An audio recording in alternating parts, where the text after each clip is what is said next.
Hello, hello. As we connect with the art of Tai Chi, it's so beautiful to remember that the Tao is at the heart, is the inspiration, is the fountain of this infinite energy that offers us a connection with nature and allows us to feel the meditation in motion or even prayer in motion as we move through our practice. When we connect with the Tao, we have this beautiful text, the Tao Te Ching. And we could talk for hours about the Tao Te Ching, but today I just want to share with you how you can access the Tao Te Ching during your daily practice, whether it's a moving meditation or a sitting meditation.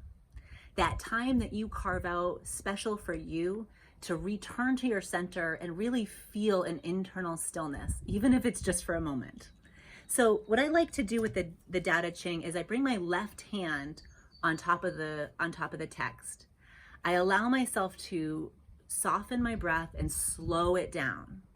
In the practice of slowing down my breath, it allows me to return to my center, returning to the origin. The left hand is connected to my heart, and I want to feel that receptive energy. So I'll just hold my hand here until I feel an internal stillness. And then I slide my hand over, bring my thumb to the text, and just open. And I love that because this is such an old text, I open to a blank page, which has a lot of meaning, but let's see what's on the other side. I open to chapter 39.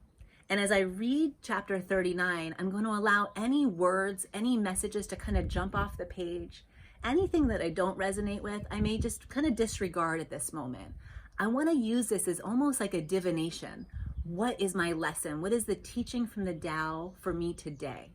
So I'll read to you 39. These things from ancient times arise from one. The sky is whole and clear. The earth is whole and firm. The spirit is whole and strong. The valley is whole and full. The 10,000 things are whole and alive.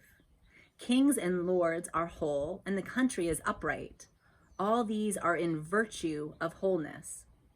The clarity of the sky prevents its falling.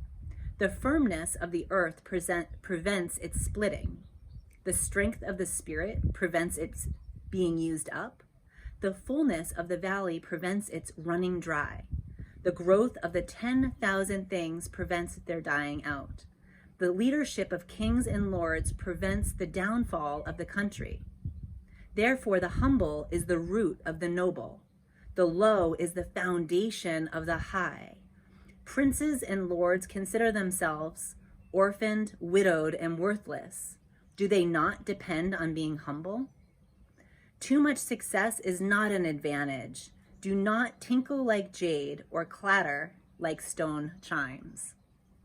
And as I read this, you can feel there's really a vocabulary, a way of thinking, a way of interpreting that's maybe different than your day-to-day vocabulary and typical ways of problem solving or approaching life's challenges.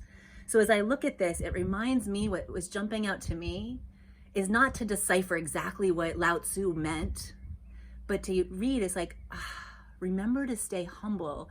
And when I stay in this place of humility and in space of gratitude, that is where I feel content and at peace. I don't need to be striving off my center. Just like in Tai Chi, if I reach too far, I lose my balance. Same applies to life.